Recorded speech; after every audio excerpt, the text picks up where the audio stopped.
ప్రియమైన సహోదరి సహోదరులారా, నేడు సువిశేషంలో యేసు ప్రభువు శిష్యుని యొక్క లక్షణాల గురించి తెలియజేస్తున్నాడు.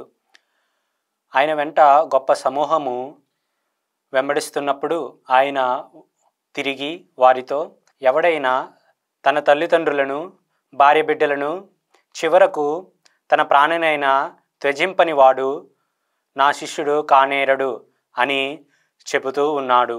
ఆయన మాటలు మనలను భయపడటానికి కాదు, కానీ శిష్యత్వం ఒక గొప్పతనాన్ని తెలియజేస్తున్నారు. ఆయనను అనుసరించడం అంటే కేవలం భక్తిభావం కాదు, ఆయనతో పాటు శ్రమలను పంచుకోవడం, త్యాగాలు చేయడం.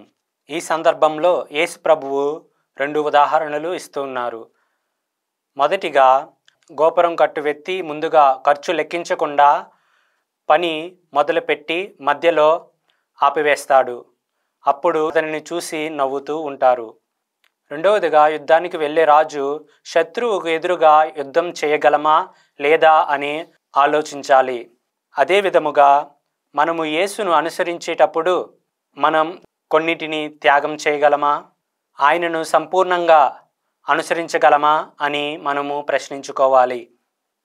యేసును అనుసరించడం అంటే కేవలం ఆయనను నమ్మడమే కాదు, ఆయన మార్గంలో నడవడం, ఆయన మాటలను అనుసరించడం, చివరకు ప్రియమైన వాటిని కూడా త్యజించడం. ఇది చాలా కష్టమైనది, కానీ దీని యొక్క ఫలితం దేవునితో నిత్య సహవాసము.